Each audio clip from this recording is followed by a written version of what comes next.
Hey everybody, I just wanted to check in. Happy Friday. I hope everybody's done with their packets for this, 10 days at NTI.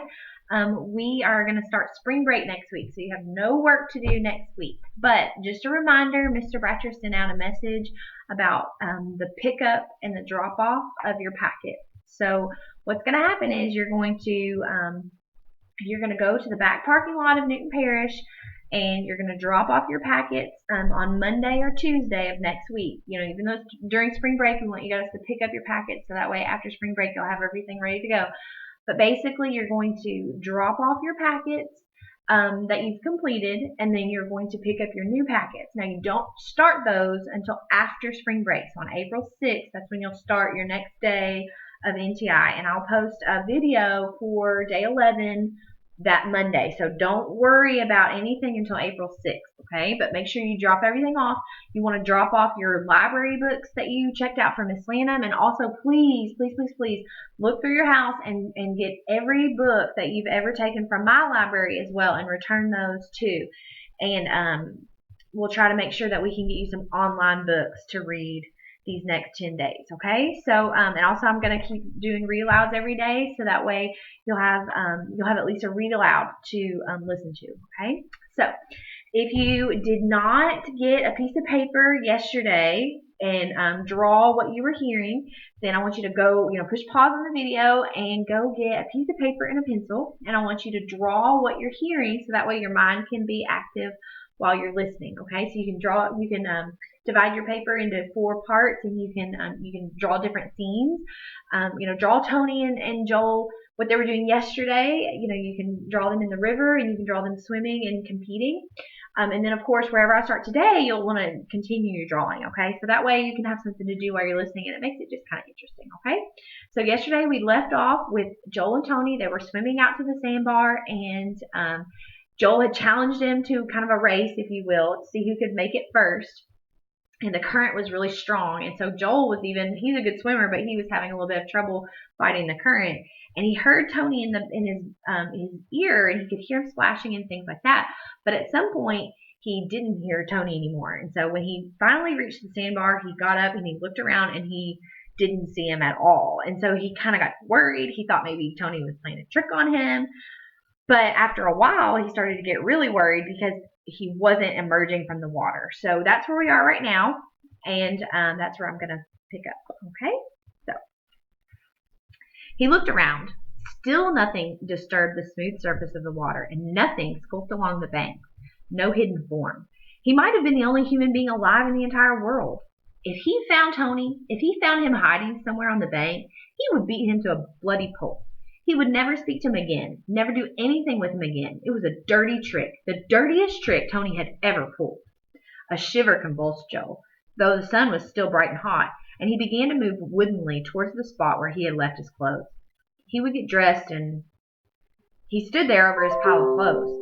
Tony's clothes were scattered on the ground exactly where he had dropped them. Tony couldn't have gotten out of the water. Not even Tony would be running stark naked, just for a joke. Joel turned back to face the river again, squinting against the sunlight that glinted off the rippling surface.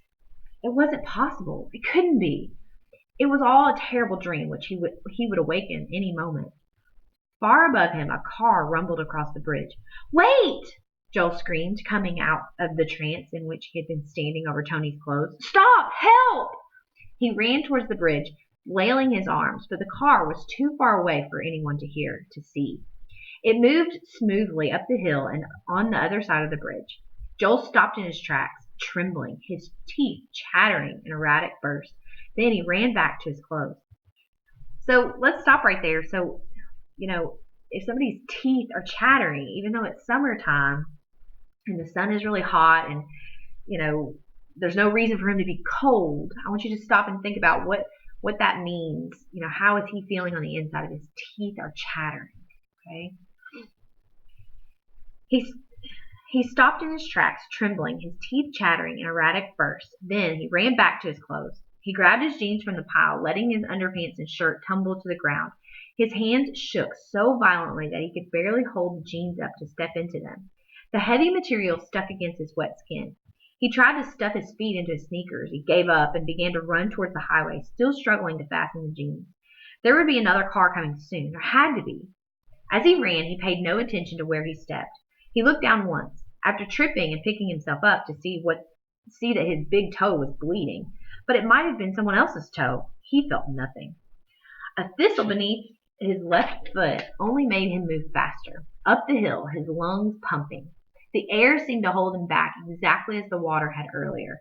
By the side of the highway, he doubled over, vomited, and then stood erect. He had to get help.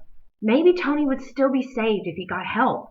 The road climbed away from the river on each side, empty, bare. There wasn't a single car or truck in view.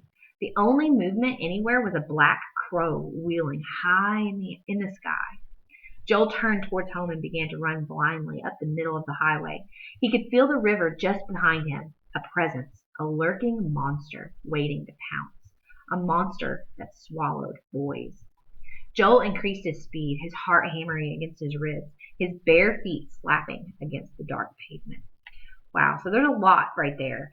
I don't know if you guys caught that, but he describes the river as being a monster, and he can feel the presence of the monster behind him, right? He has no idea where Tony is, and he's comparing that river to a monster that would eat Tony, right? So somewhere in there he could be sucked up, right? And then also that black crow wheeling above him. If you're drawing right now, definitely need to draw that black crow. I don't know if you guys have seen very many movies with a black crow in it, but it's usually a symbol for something kind of creepy. Okay, so right now I'm imagining Joel. He's soaking wet. He's running up the hill. Where do you think he's going? Right? He's looking for help. Right? He's pretty desperate at this point.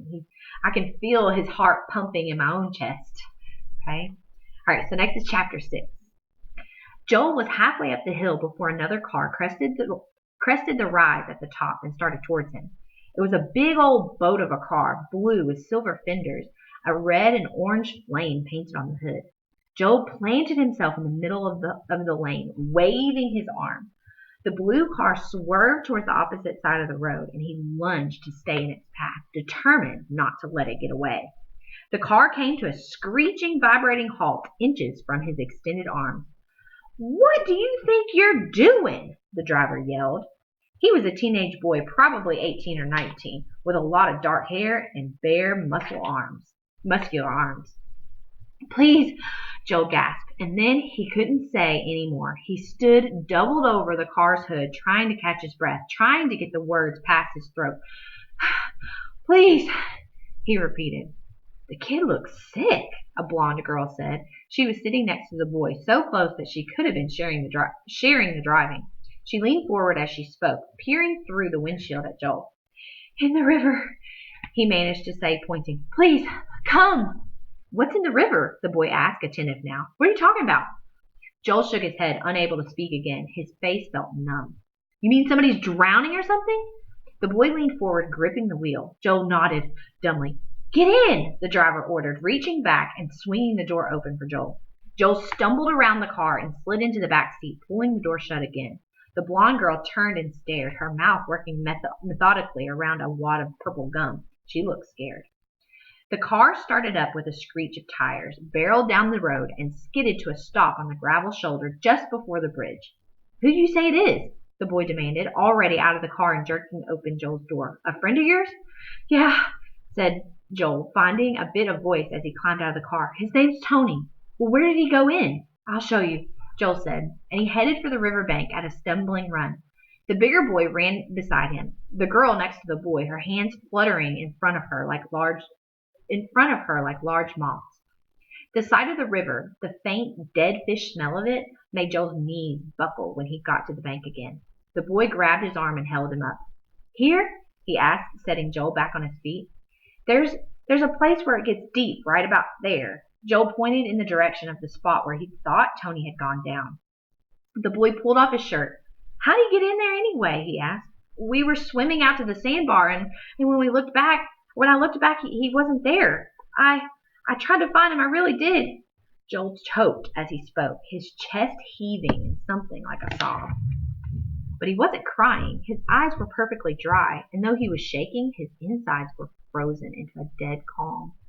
The boy had kicked off his shoes and his jeans. He stepped into the river and then paused, squinting at the muddy water. "This is clothes?" the girl asked, approaching with Tony's blue shirt cradled in her arms, as if she thought she had rescued Tony.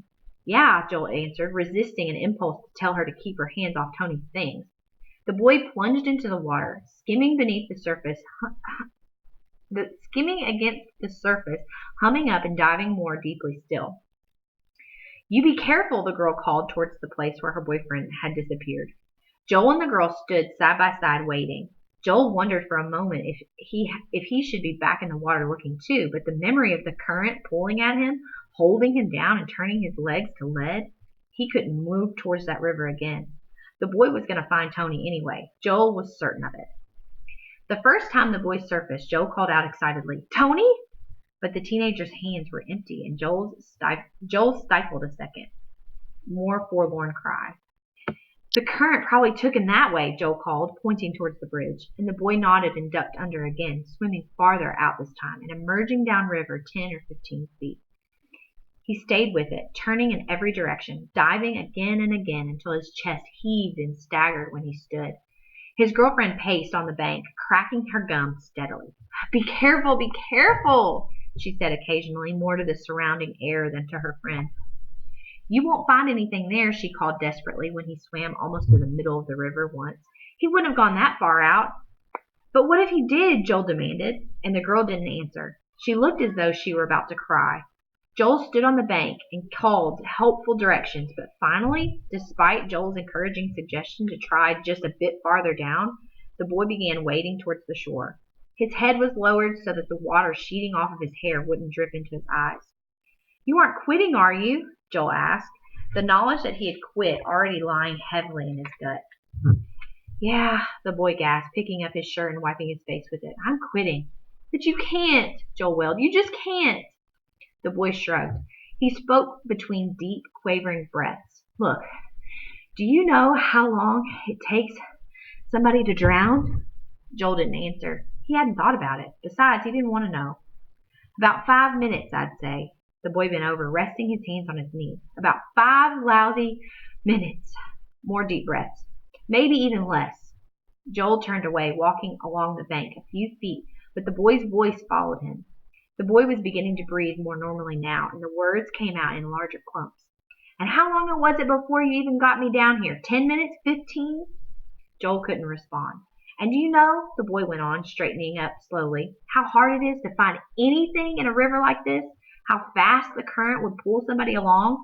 Maybe next week a body will wash up at one of the dams down the river, or next month." "We're not looking for a body," Joel said, turning back fiercely. "It's Tony we're looking for." The boy used his shirt to shear the water off of his chest and arms. He shook his head. "Sorry, kid," he said. Joel went rigid. What was this guy saying? Sorry? What was he sorry about? He didn't even know Tony. "Dumb kids," the boy muttered as he tugged on his jeans. "You shouldn't have been swimming in the river in the first place. You both should have known better. Didn't anybody ever tell you how dangerous rivers are?" He stuffed his feet into his shoes, wrung his wet shirt out. "Well," he said, "you'd better finish getting dressed and come with me." Now it was Joel who was beginning to have trouble breathing. Where are you going?" he asked. "To the police station." The boy's voice was harsh, angry, as if he blamed Joel for what had happened. "When somebody drowns, you've got to report to the police." "When somebody drowns?" The words reverberated through Joel's skull like a scream, but he only repeated dully, "The police?" And he stared at his own feet. What would the police say? They would want to know what Joel and Tony had been doing in the river in the first place. They would want to know what Joel had done to lose his friend that way. Maybe he could call his dad at work first, before he went to the police station. His dad would be good at explaining things. His dad would... What would he do? "You're on your honor, Joel." That's what he had said. "You'll be careful the whole way, right? You won't go anywhere except for the park, right?" And now Joel had proved what his honor was worth, what he was worth. "Come on, kid," the boy said, as though his voice was still rough. It wasn't unkind, he knew. He knew what sort of questions the police would ask, what Joel's father would say. Joel could tell the boy was feeling sorry for him. No, Joel said, shaking his head vigorously and pulling on his shirt. You go on. I've got my bike here. I'll go report it to the police. No sense in you getting involved.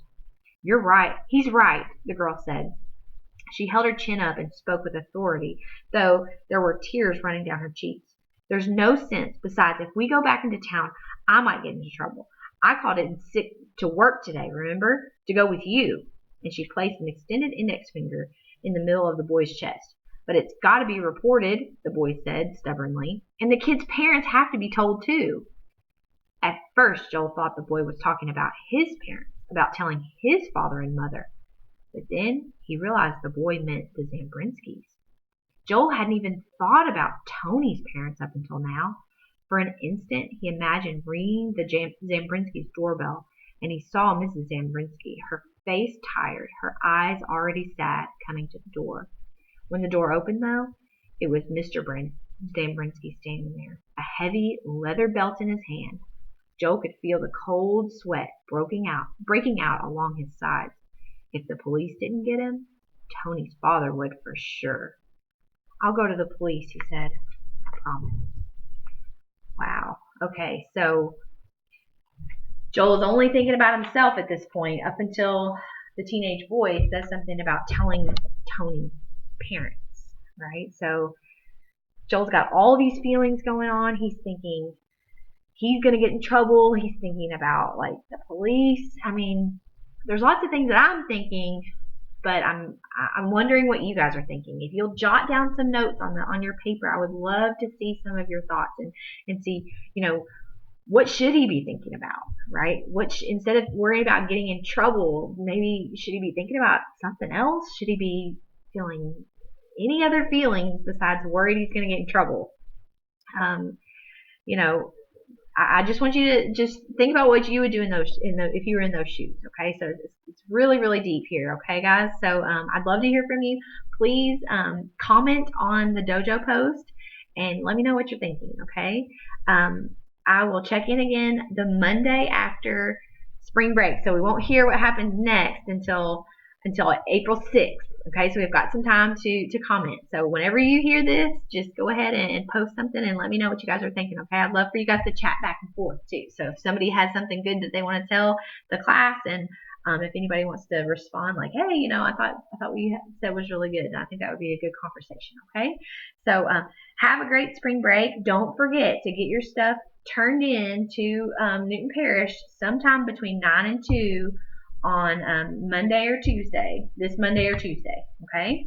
And if you have anything that's not finished, I think they want you to turn everything in all at once, and we'll just kind of rummage through the stuff that's not finished too. But just make sure you bring it all and then ask about that when you get there, and they'll clear up anything that maybe I'm not sure about.